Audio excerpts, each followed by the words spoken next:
రాశి మనది కాకపోయినా వాసి మనదే ఉండాలనేది పెద్దల మాట. రాశి అంటాను, వాసి అంటే నెత్తి మీద నీడ అంటే ఇల్లు అనమాట. ఈ పూట నాకు కాస్త ఆకలిగా ఉంది, ఇప్పుడు అన్నం పెడతారంటే మనం పెట్టింది మన పాలు, మనం తిన్నది మట్టిపాలు అని చెప్పి పుణ్యం పురుషార్థం దక్కుతుందని చెప్పి ఎవరైనా ఇప్పుడు అన్నం పెడతారు. అంతే తప్ప నాకు ఇల్లు వాకిలి లేదు, మీ ఇంట్లో ఉంటానంటే ఎవరు ఉంచుకుంటారు చెప్పండి, వెళ్ళి అవతలకంటారు కదా. అందుకే పెద్దలు ఏం చెప్తారంటే, రాశి మనది కాకపోయినా పర్వాలేదు, అది ఎక్కడైనా ముడుతుంది, వాసి మాత్రం మనదే ఉండాలి. కాబట్టి కాస్త ఓపుకున్నప్పుడే 4 రాళ్ళు కూడేసుకుని ఒక వాసి ఏర్పాటు చేసుకోండి అని చెప్పి చెప్తున్నారనమాట.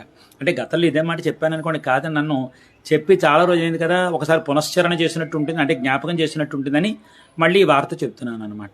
అందుకే నెమ్మదిగా కాలు చేయి కూడ తీసుకుని ఏమిటి రూపాయి పోగు చేసుకుని ₹1 పెట్టి శుభ్రంగా 20 గజాల మొక్క తీసుకోండి. 20 గజాల మొక్క ఏం చేసుకుంటామండి, మరి అంత బొత్తిగా అంత చిన్నదా అంటారమో, అవును తప్పే ఉంది. అవునండి, స్తోమత ఉన్నప్పుడు స్తోమత ఉన్నట్టుగా, స్తోమత లేనప్పుడు స్తోమత లేనట్టుగా తీసుకుంటాం, తప్పే ఉంది.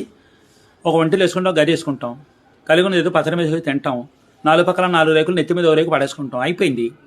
తర్వాత రేపు పొద్దున ఓపుకున్నప్పుడు శుభ్రంగా పెద్ద స్థలం తీసుకుంటాం, లేదా దీన్నే కాస్త ఇటుకలు వేసి డాబా వేసుకుని శుభ్రంగా మంచి మేడ కట్టుకుంటాం, తప్పే ఉంది. ఇందులో మనదే అని అనిపించుకోవాలి, తెలిసిందమ్మా, ఆ తృప్తి కావాలి. మనదనుకో పచ్చడి మీద తింటాం, కలిగి ఉన్నది ఏదో కాస్త గడిపేస్తాం, కాలక్షేపం అయిపోతుంది.